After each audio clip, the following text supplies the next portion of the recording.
femme a annoncé « Je veux un mariage ouvert ou je demanderai le divorce ». Moi, calmement, j'ai répondu « Alors ouvrons-le ». Le lendemain, je lui ai présenté mon avocat. Apparemment, mon « ouverture » n'était pas exactement ce qu'elle avait en tête. La façon dont elle a essayé de reculer a été tout simplement spectaculaire. Moi, homme de 48 ans, je suis marié à Denise, 45 ans, depuis 22 ans. Nous avons 2 enfants à l'université, une belle maison en banlieue, tout le rêve américain. Ou du moins, c'est ce que je pensais, jusqu'à jeudi dernier au soir. Nous étions assis sur la terrasse après le dîner, un verre de vin à la main. Elle se comportait de façon étrange depuis des semaines. Nouvelle garde-robe, toujours sur son téléphone, intérêt soudain pour des retraites de bien-être. J'aurais dû comprendre ce qui allait arriver. Robert, nous devons parler de notre mariage. D'accord, à propos de quoi? J'ai l'impression que nous sommes devenus colocataires. J'ai besoin de passion, d'émotion. J'ai besoin de me sentir vivante à nouveau. Alors, une thérapie? Un voyage? Non. Je veux un mariage ouvert. J'ai littéralement failli m'étouffer avec mon vin. Ah, comment? J'ai lu des choses à ce sujet. La non-monogamie éthique. Ça peut nous sauver. Nous restons mariés, mais nous explorons des connexions avec d'autres personnes. Et si je dis non? Son visage s'est durci. Alors je veux divorcer. J'ai déjà parlé à des avocats. Je connais mes droits. La moitié de tout. Pension alimentaire. La maison, puisque les enfants ont grandi ici. Je ne bluffe pas, Robert.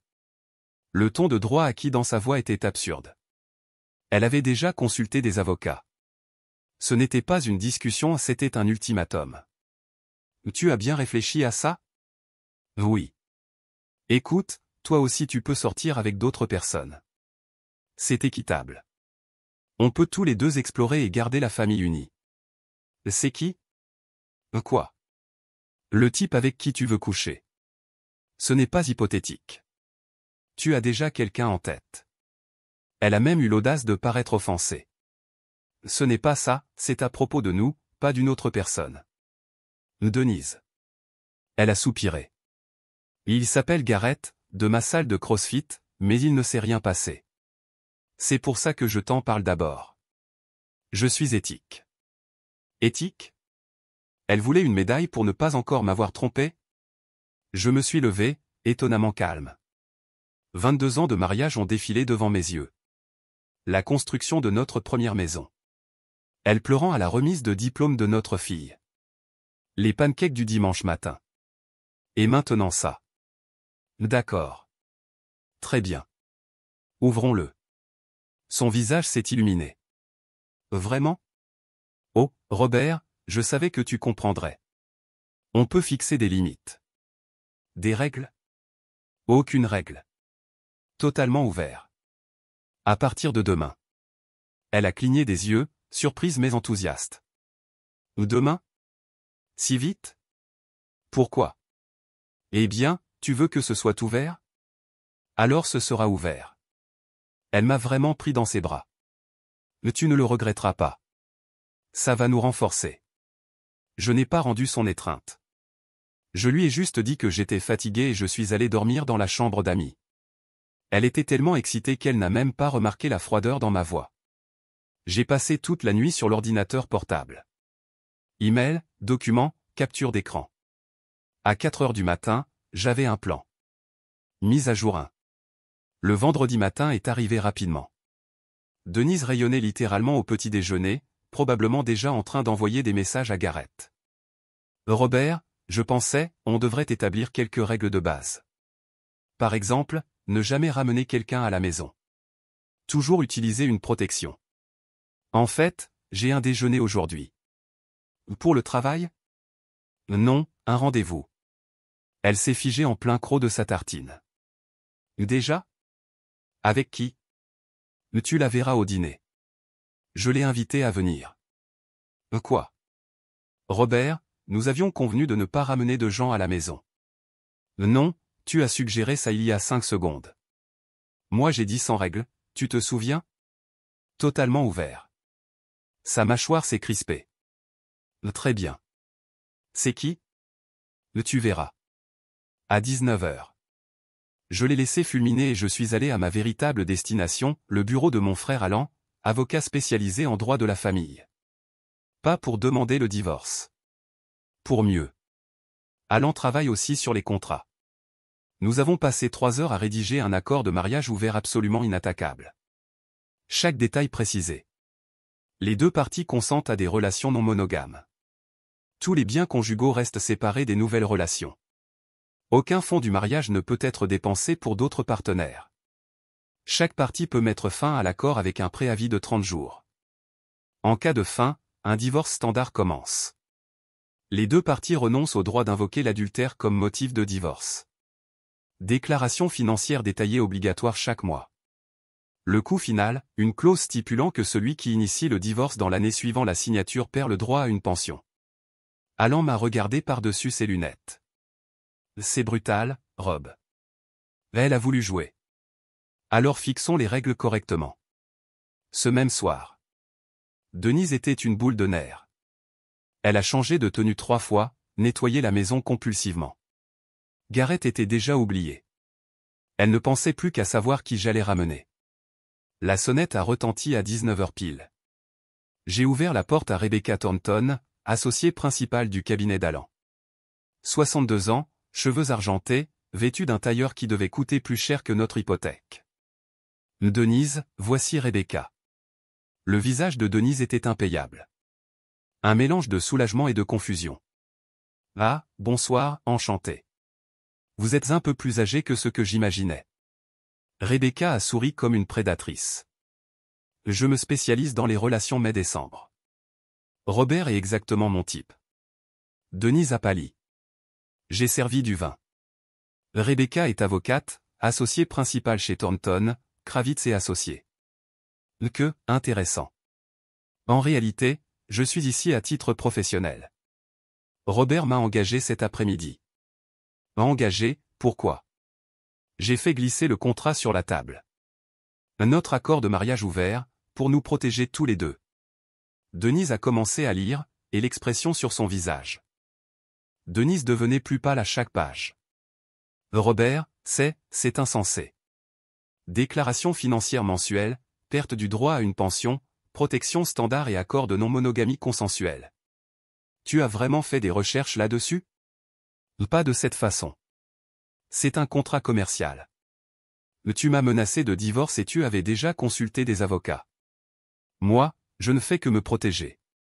Si tu préfères, nous pouvons aller directement vers le divorce classique. J'ai aussi ces papiers-là. Rebecca posa un deuxième dossier sur la table. Une demande de divorce déjà remplie. Denise était coincée, et elle le savait. Soit elle signait l'accord, soit elle divorçait sur le champ sans le petit copain du CrossFit comme filet de sécurité. J'ai besoin de temps pour réfléchir. Bien sûr. Tu devrais avoir ton propre avocat pour le réviser. Je recommande quelqu'un de familier avec les contrats de polyamour. Rebecca partit après 1 heure à expliquer les différentes clauses. Denise n'avait pas prononcé 10 mots. Dès que la porte se referma, elle explosa. Ce n'était pas un rendez-vous. Tu m'as trompé. Je n'ai jamais dit que c'était un rendez-vous romantique. J'ai dit que j'avais une réunion à midi et que j'amènerais quelqu'un au dîner. C'est toi qui as supposé. Cet accord est ridicule. Personne ne signe un truc pareil. Alors ne le signe pas. Allons directement au divorce. Tu es vindicatif. Je suis pragmatique. Tu veux changer fondamentalement notre contrat de mariage? Très bien. Mettons les nouveaux termes par écrit. Elle est sortie furieuse et revenue 1 heure plus tard. Si je signe ça, tu accepteras vraiment un mariage ouvert? J'ai dit que oui, non. Elle m'a regardé avec méfiance, mais n'a pas trouvé le piège parce qu'il n'y en avait pas. Mise à jour 2. Le week-end a été tendu. Denise a apporté le contrat à une amie avocate, qui lui a dit qu'il était agressivement favorable pour moi, mais juridiquement solide. La clause sur la perte de pension l'a particulièrement dérangée, mais l'amie a confirmé qu'elle serait valide. Le lundi matin, elle a signé. Elle pensait m'avoir pris au bluff. Voilà. Tu es content maintenant? On peut avancer en adulte. Parfait. Je me suis déjà inscrit sur une application de rencontre. C'était vrai. Ce que je n'ai pas précisé, c'est laquelle. Denise supposait que j'allais échouer à un comptable de 48 ans, avec un ventre de papa, ennuyeux. Elle croyait que je m'en sortirais mal, pendant qu'elle vivrait son Hot Girl Summer avec Gareth, l'instructeur de CrossFit.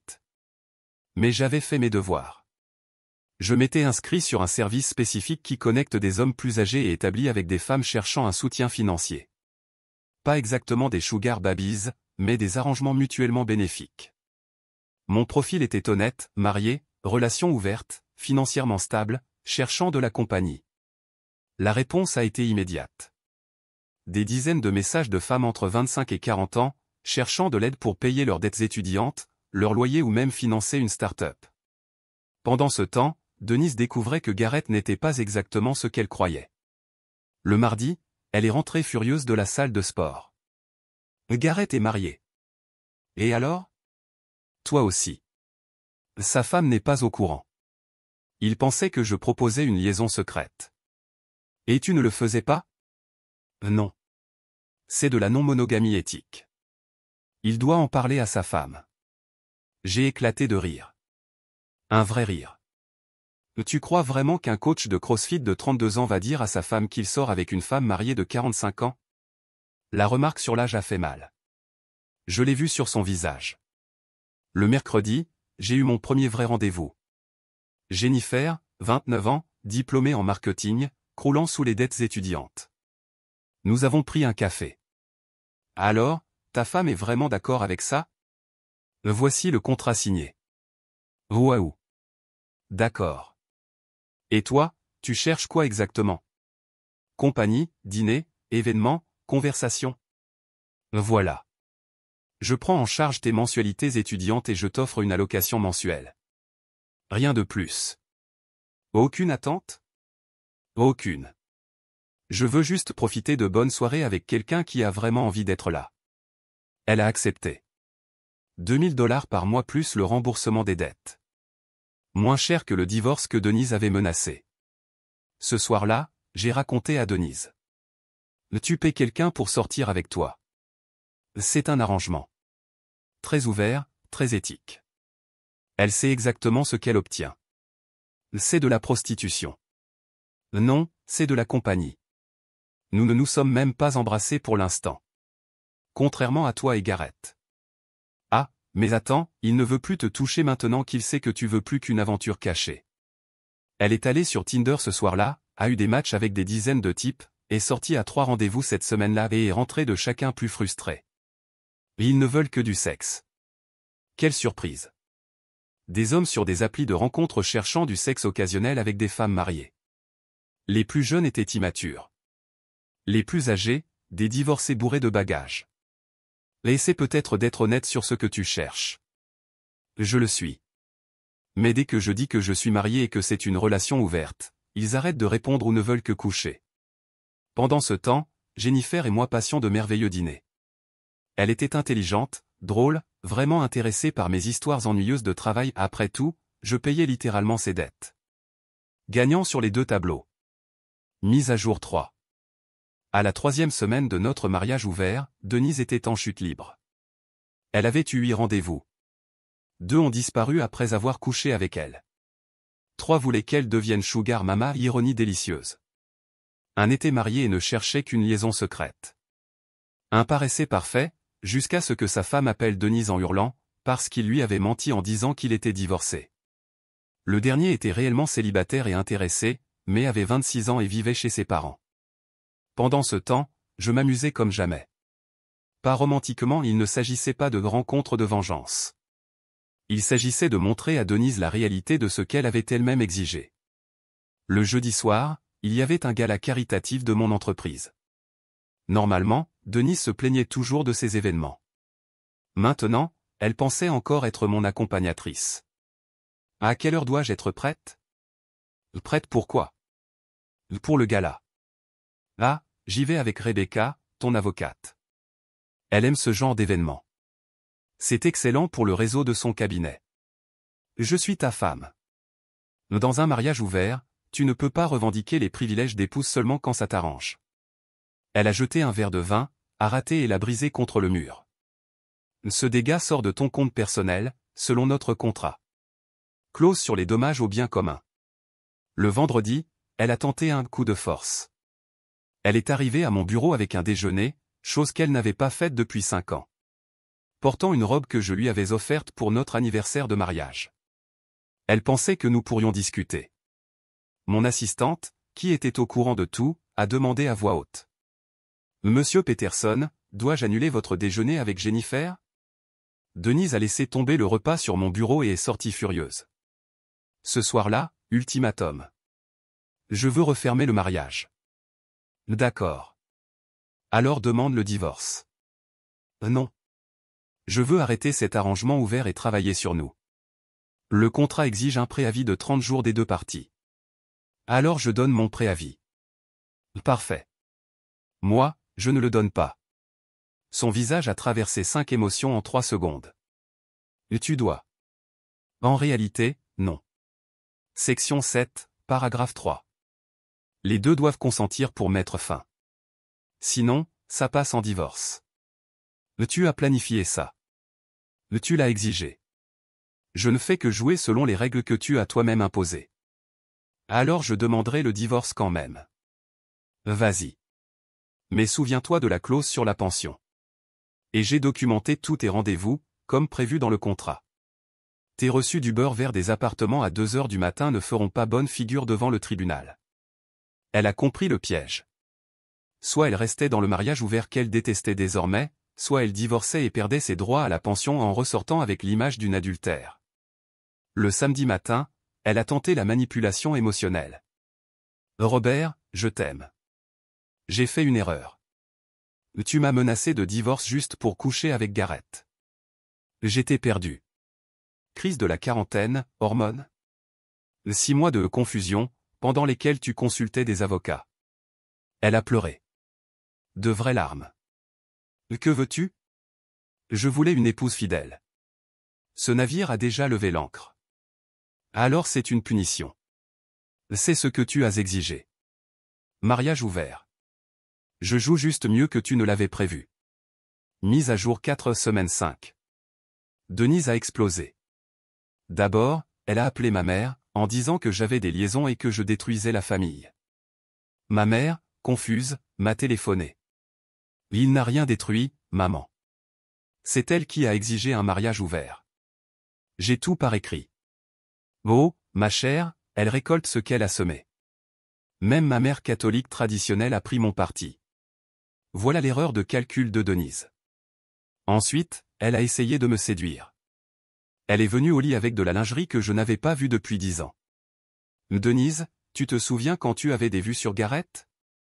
Elle s'est dégonflée immédiatement. C'était cruel. Non, c'était honnête. Puis vint l'enquête.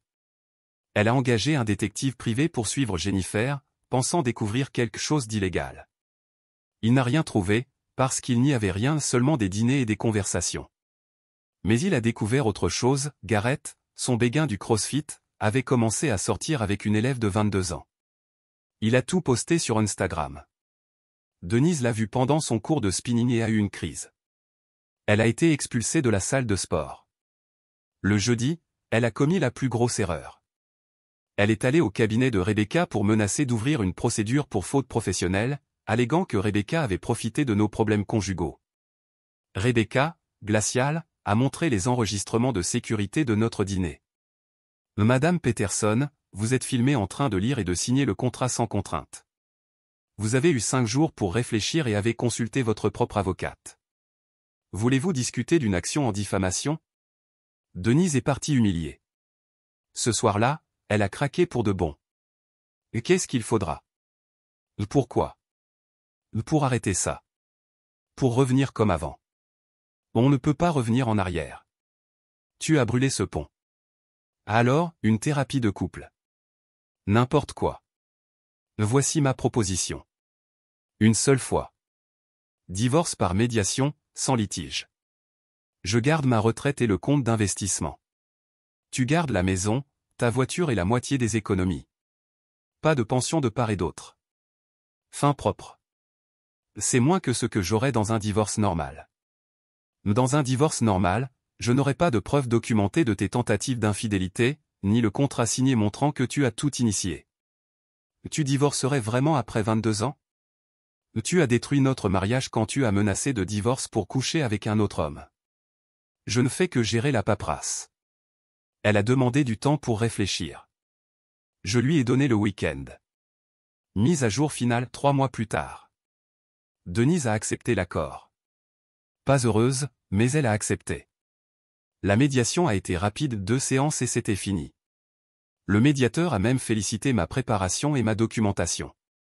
22 ans se sont terminés dans un soupir, pas dans une explosion. La vente de la maison s'est conclue la semaine dernière.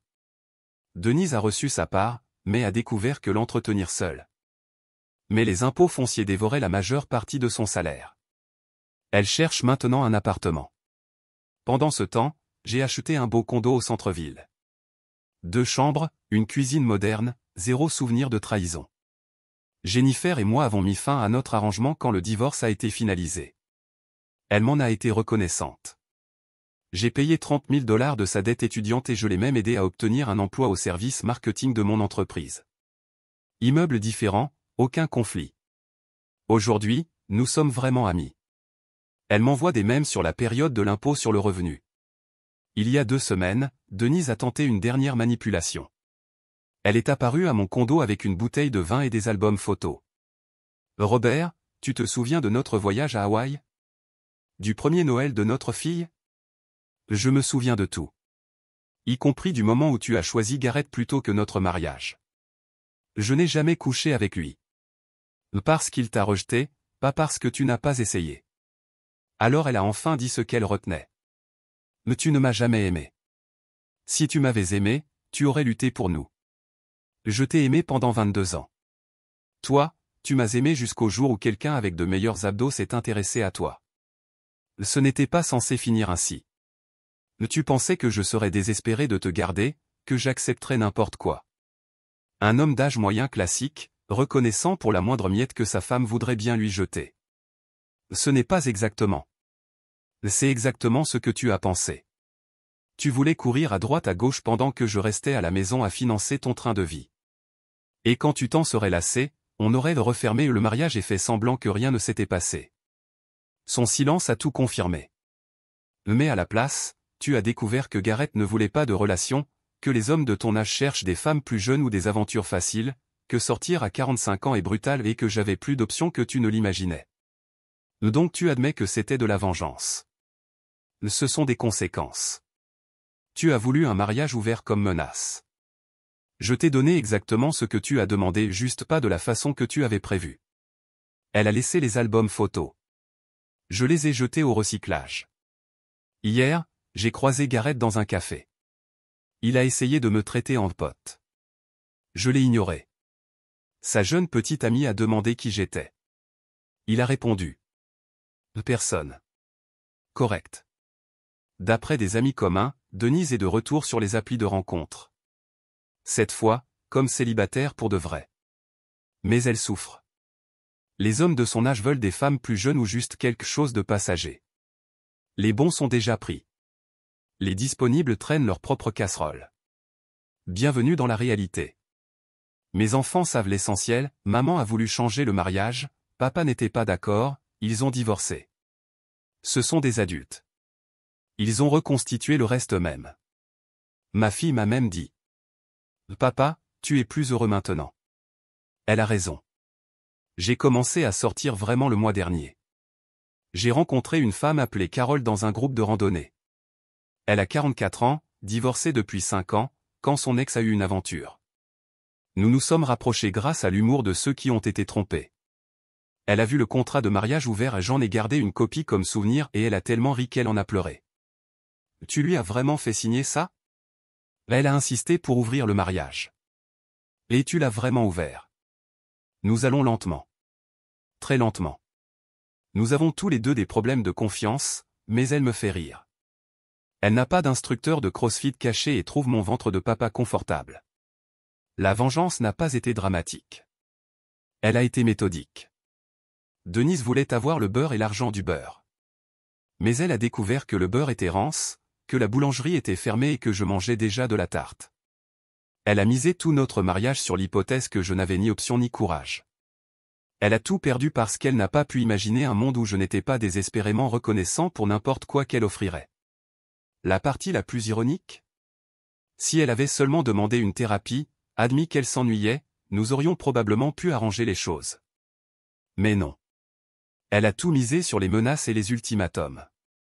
Alors j'ai fait pareil sauf qu'avec de meilleurs avocats et une documentation impeccable. À ceux qui disent que j'ai été trop dur, elle a littéralement menacé de détruire mon avenir financier si je ne la laissais pas coucher avec d'autres hommes. Qu'auriez-vous fait à ma place?